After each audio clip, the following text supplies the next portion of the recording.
Mi padrastro, Roberto, intentó destruir mi futuro porque su hijo, Diego, no soportaba ver mis logros académicos. Durante mucho tiempo creí que las peores traiciones vendrían de desconocidos. Jamás imaginé que vendrían de alguien que, en teoría, debía cuidarme como a una hija. Tenía 17 años y acababa de ganar una beca completa para estudiar medicina en la universidad más prestigiosa del país, cuando Roberto comenzó una campaña silenciosa, pero implacable, para boicotear cada oportunidad que se me presentaba. La mañana que lo cambió todo, lo encontré en su oficina hablando por teléfono con alguien de la universidad. Sus palabras me dejaron helada. Sí, Sofía Mendoza. No, definitivamente no es adecuada para el programa. Tiene problemas de conducta en casa, una actitud desafiante, sería mejor que reconsideraran su decisión. Cuando me vio parada en el marco de la puerta, su expresión se endureció, pero no mostró el más mínimo remordimiento. Esa conversación confirmó todas mis sospechas. Durante meses había notado cosas raras, documentos importantes que desaparecían de mi cuarto, llamadas extrañas que él colgaba en cuanto yo entraba al salón, y la sonrisa altanera de Diego cada vez que mencionaba mis planes universitarios. Roberto había estado alimentando los celos de su hijo y usando su rol de tutor legal para desmontar, poco a poco, todo lo que yo había conseguido con esfuerzo. Mi madre había muerto 3 años antes, dejándome al cuidado de este hombre que ahora dejaba ver su verdadero rostro. La familia que pensé tener resultó ser una farsa. Y la única forma de hacer justicia sería a través de la venganza que empezaba a tomar forma en mi cabeza. Los meses siguientes fueron una tortura meticulosamente planeada. Roberto canceló mis entrevistas con universidades alegando que yo tenía problemas familiares urgentes que necesitaban mi atención. Interceptó cartas de becas adicionales que llegaban por correo y, cuando le preguntaba, se limitaba a decir que no había llegado nada importante. Diego, su hijo de 19 años, había repetido el último año de preparatoria 2 veces y apenas si lograba un promedio aceptable. Aún así, Roberto movía cielo y tierra para conseguirle las oportunidades que, curiosamente, a mí se me escapaban de las manos. La ironía era cruel. Mientras yo mantenía un promedio perfecto y recibía constantes reconocimientos académicos, Diego era quien obtenía las recomendaciones, los contactos, las oportunidades que me correspondían. Una tarde, mientras organizaba los papeles del escritorio de Roberto, algo que él mismo me pidió para ayudar con las finanzas de la casa, encontré una carpeta con mi nombre. Dentro había copias de todas las cartas que me habían enviado, becas, invitaciones a programas de intercambio, cartas de aceptación de universidades del extranjero. Todo estaba allí, cuidadosamente archivado como si fueran trofeos de su traición. Había rechazado oportunidades en mi nombre. Había difamado mi carácter ante instituciones de renombre. Había manipulado plazos para que yo los perdiera. Sentí que el corazón me golpeaba tan fuerte que me iba a estallar en el pecho. Y fue en ese instante que tomé la decisión más crucial de mi vida, no lo enfrentaría directamente. No haría escándalos que él pudiera usar en mi contra. En vez de eso, comencé a construir mi propia red. Contacté a cada profesor que había confiado en mí, a orientadores universitarios, a coordinadores de programas de intercambio que alguna vez mostraron interés en mi perfil. Les conté lo que estaba pasando, sin melodramas, con pruebas claras y pidiéndoles orientación. La respuesta fue abrumadora. Muchos ya habían sospechado que algo raro ocurría cuando recibieron llamadas en las que alguien, que decía ser mi representante legal, intentaba desacreditarme. La venganza perfecta no iba a ser gritarle a Roberto o exhibirlo públicamente. No. Sería demostrarle que su juego sucio no había funcionado, que yo era mucho más fuerte y astuta de lo que él imaginaba. Empecé a reconstruir, paso a paso, cada oportunidad que él había intentado destruir. Me comuniqué directamente con las instituciones, presenté documentación alternativa, solicité nuevas evaluaciones. Roberto no tenía la menor idea de lo que estaba haciendo. Seguía con su rutina diaria, convencido de que había conseguido su cometido, ponerme al mismo nivel que Diego. Pero lo que yo estaba construyendo era mucho más sólido que cualquier cosa que él pudiera derrumbar. El día que recibí la carta certificada de la Universidad Nacional, confirmando no solo mi readmisión al programa de medicina, sino también una beca completa con apoyo económico mensual. Él estaba en la cocina desayunando con Diego. Leí la carta en voz alta, mirando cómo el color se les iba del rostro. ¿Cómo es posible?, murmuró Roberto. Resulta que cuando uno tiene verdadero mérito, le respondí sonriendo, las puertas se abren, sin importar cuántas veces alguien intente cerrarlas. Fue en ese instante cuando comprendí que la verdadera justicia no siempre llega con gritos o escándalos, sino con hechos contundentes, con pruebas claras de que sus intentos de destruirme habían sido en vano. La reacción de Roberto fue peor de lo que imaginé. Esa misma tarde me siguió hasta mi habitación, cerró la puerta y me enfrentó con una furia que jamás le había visto. ¿Cómo te atreviste a actuar a mis espaldas? Su voz temblaba de rabia contenida. Soy tu tutor legal. Todas las decisiones educativas pasan por mí. Y como tal, le respondí con una calma que había ensayado durante meses, deberías haber apoyado mis oportunidades, no haberlas saboteado. Diego apareció en la puerta, con esa mirada de superioridad que tanto detestaba. Papá, no te pongas así. Ella siempre ha sido una desagradecida. Después de todo lo que hemos hecho por ella desde que murió su mamá. Esas palabras fueron como una bofetada. Permíteme hacer una pausa para agradecer a quienes hacen posible que estas historias lleguen a ti. Gracias por apoyar nuestro trabajo. Únete a nosotros para seguir compartiendo relatos que merecen ser contados. Mi madre había dejado una casa y algunos ahorros, los cuales Roberto administraba supuestamente en mi beneficio hasta que yo cumpliera 21 años. Y de pronto todo tuvo sentido. Él no solo estaba actuando por celos o por proteger a su hijo, estaba protegiendo su propio bolsillo. Si yo tenía éxito e independencia, tendría derecho a exigirle cuentas claras sobre mi herencia. Pero si seguía siendo dependiente y con pocas opciones, él podría seguir manejando ese dinero sin supervisión. La traición era más profunda de lo que había imaginado. Roberto empezó a imponer reglas más severas en casa: toque de queda a las 6 de la tarde, prohibición de usar el teléfono sin supervisión, y lo peor, me amenazó con retirar su consentimiento para que pudiera asistir a la universidad, argumentando que una joven de 17 años no está preparada para vivir sola en otra ciudad. Diego parecía disfrutar cada una de esas nuevas restricciones, como si fueran parte de un plan que también era suyo. Una noche lo escuché hablando por teléfono con sus amigos. Mi hermana Astra siempre se creyó muy lista, pero papá le está enseñando quién manda. Al final, yo voy a heredar todo y ella no va a poder hacer nada. La familia que me había recibido después de la muerte de mi madre se había transformado en mi encierro. Pero yo tenía un as bajo la manga. Durante años había estado guardando evidencia, cada documento importante, cada calificación, cada reconocimiento. Todo lo tenía escaneado y respaldado en una cuenta de correo que Roberto no conocía. También había grabado conversaciones cuando sentía que estaba tramando algo en mi contra. Mi madre siempre me enseñó a ser precavida, y esa lección, que en su momento parecía exagerada, fue la que terminó por salvarme. Una tarde, mientras Roberto estaba en el trabajo y Diego en clases de recuperación, recibí una visita que no esperaba. Era la señora Carmen, la mejor amiga de mi mamá y abogada de profesión. Sofía, he estado pensando mucho en ti. Tu madre me pidió que te cuidara si alguna vez le pasaba algo, y siento que no he cumplido esa promesa, me dijo con una mezcla de culpa y ternura. Le conté todo. Desde el sabotaje académico y las restricciones absurdas, hasta las amenazas constantes y mis sospechas sobre cómo estaban manejando mi herencia. A medida que hablaba, su rostro se iba endureciendo. Tu madre me dejó algunos documentos importantes, por si algún día los necesitaras, me dijo con firmeza. Creo que ese día ha llegado. Lo que me mostró me dejó sin aliento. Mi madre había creado un fideicomiso educativo completamente independiente de lo que Roberto manejaba. Había fondos suficientes no solo para cubrir mi carrera universitaria, sino también estudios de posgrado. Pero eso no era todo. Había designado a la señora Carmen como administradora alterna de todos mis bienes, en caso de que existieran pruebas de mala administración o conflicto de intereses por parte del tutor principal, Roberto. Durante años, él me había mentido sobre el verdadero alcance de mi herencia, ocultando todo para su propio beneficio. Tu madre era más inteligente de lo que Roberto jamás supo, me explicó la señora Carmen. Ella sospechaba que él podría sentir celos si tú destacabas más que Diego. Por eso tomó tantas precauciones. Además, me mostró una carta con instrucciones claras. Si alguna vez se descubría que Roberto estaba saboteando mi educación o bienestar, la señora Carmen tenía la autoridad para intervenir de inmediato. En ese momento entendí que la justicia que yo tanto buscaba no solo era posible, era inevitable. Mi madre, incluso desde la tumba, había planeado protegerme. Esa noche, cuando Roberto llegó a casa, lo esperaba en la sala con la señora Carmen y todos los documentos desplegados sobre la mesa de centro. Su rostro atravesó una serie de emociones, primero confusión, luego reconocimiento, más tarde miedo, y por último, una furia impotente. ¿Qué significa todo esto?, preguntó, mirando los papeles como si fueran veneno. La señora Carmen no titubeó. Habló con la autoridad que solo tienen quienes han defendido la verdad durante décadas. Roberto, hemos comprobado que violaste tus deberes fiduciarios como tutor legal de Sofía.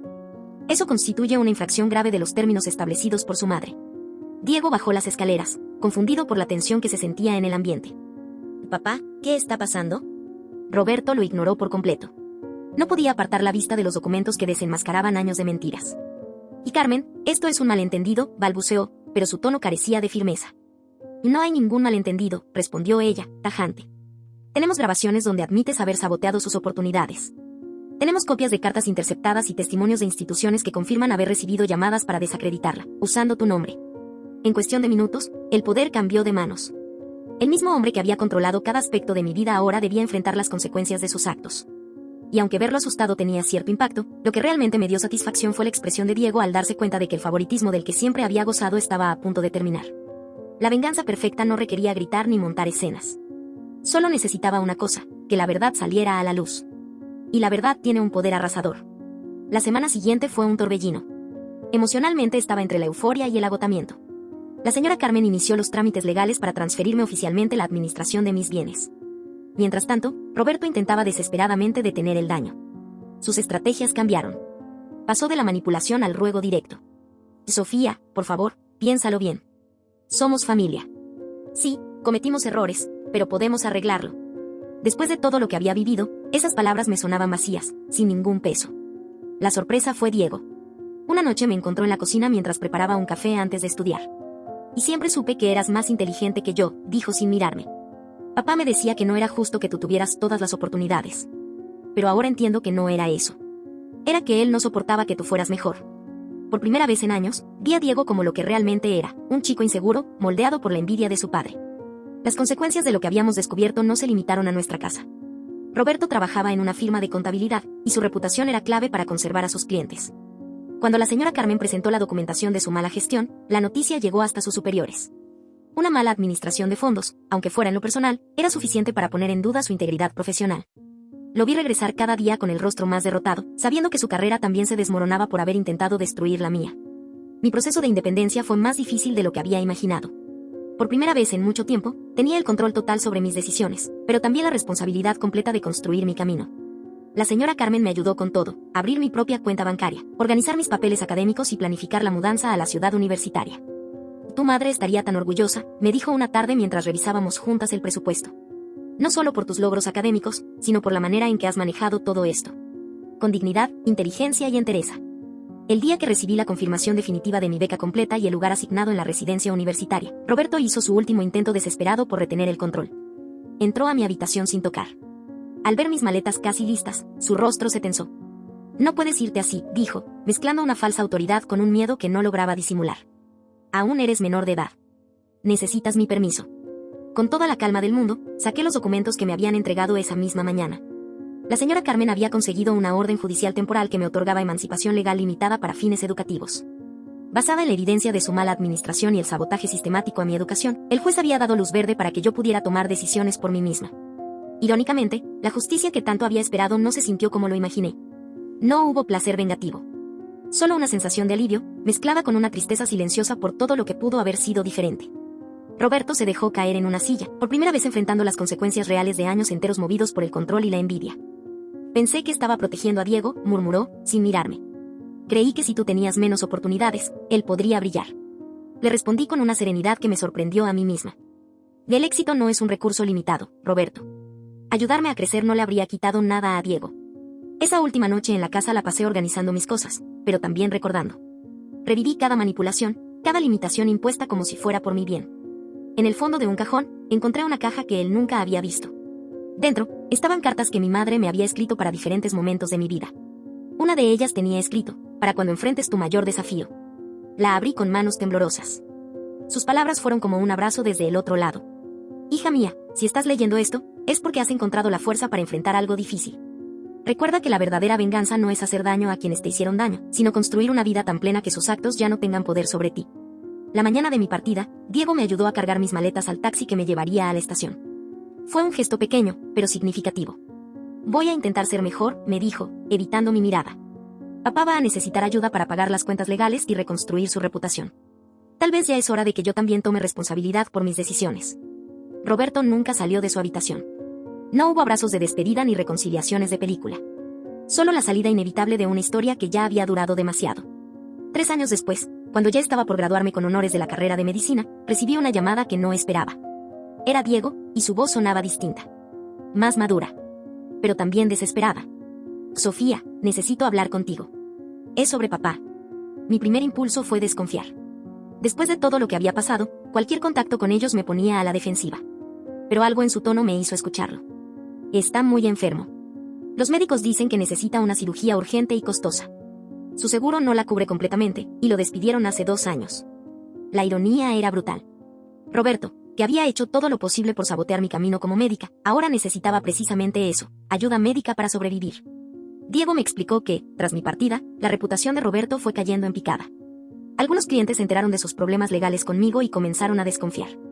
Perdió su trabajo, y desde entonces su vida había sido una caída libre de empleos mal pagados y problemas financieros.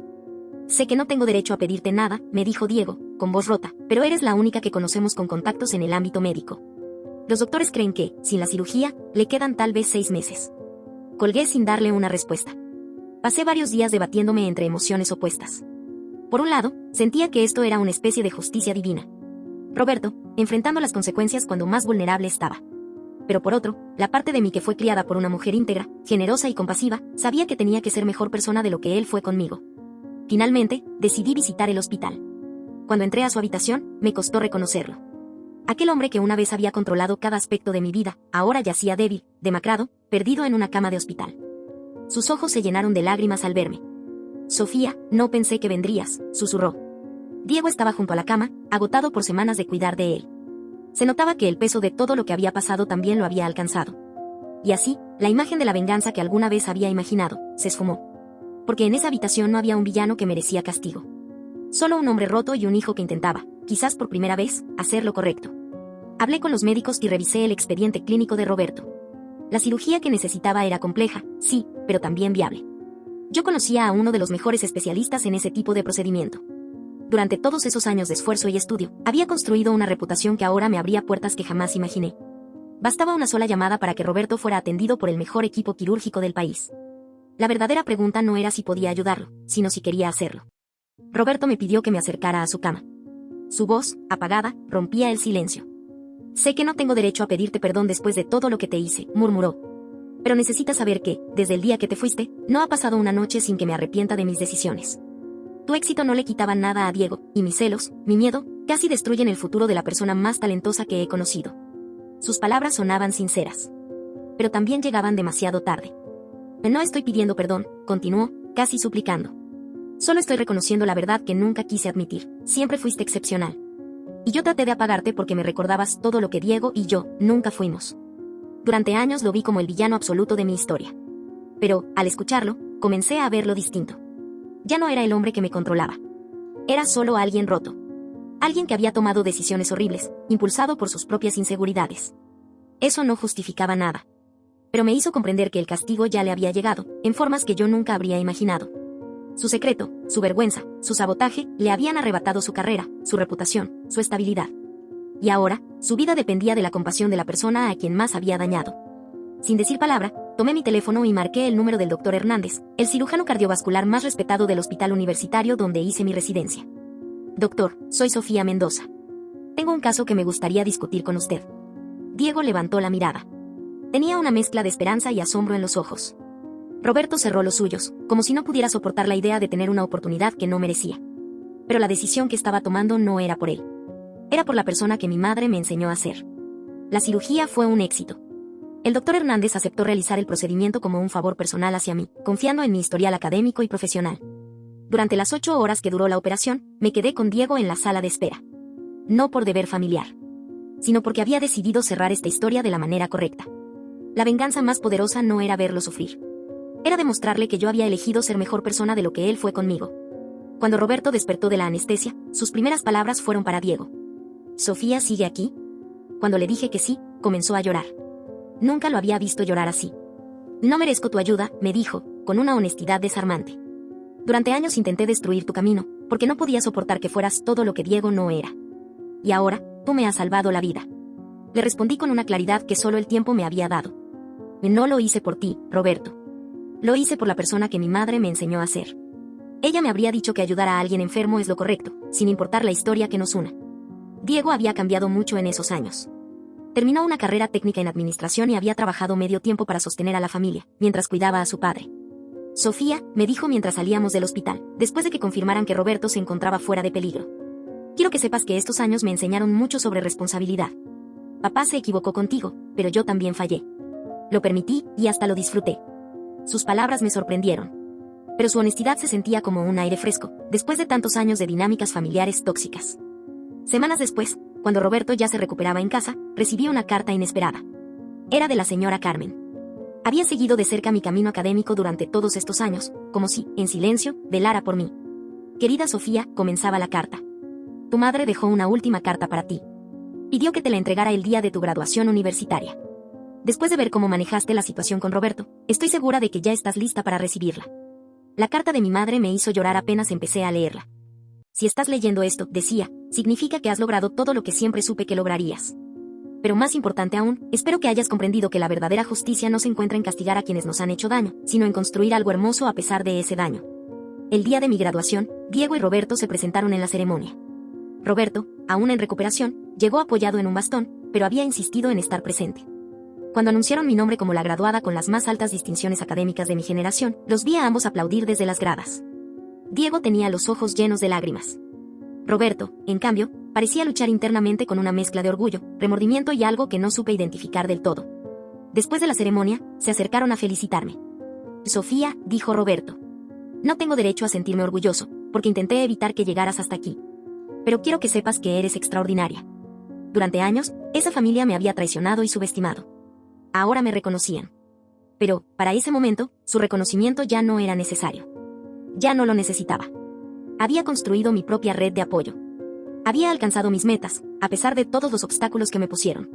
Y, lo más importante, había aprendido que mi valor nunca dependió de su aprobación.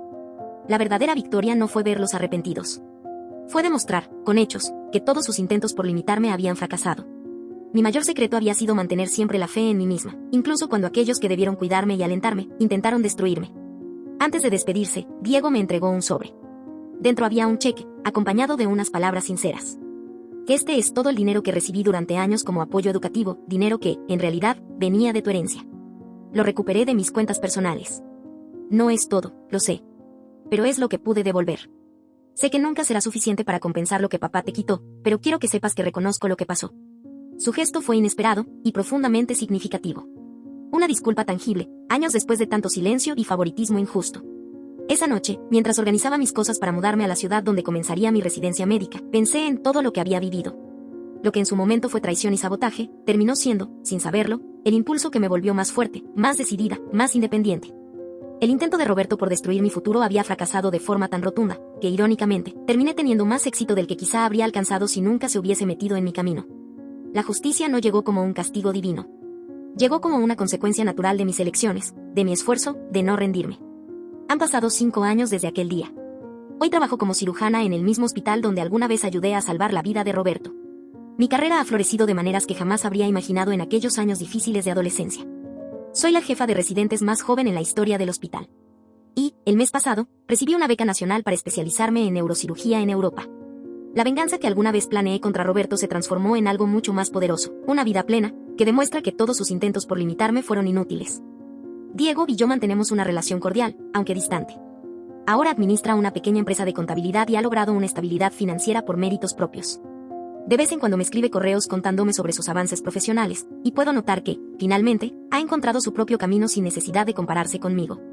Roberto, por su parte, vive modestamente con una pensión por discapacidad. A veces me envía cartas que nunca respondo, pero que siempre leo. Leerlas me ha ayudado a cerrar por completo esa etapa de mi vida.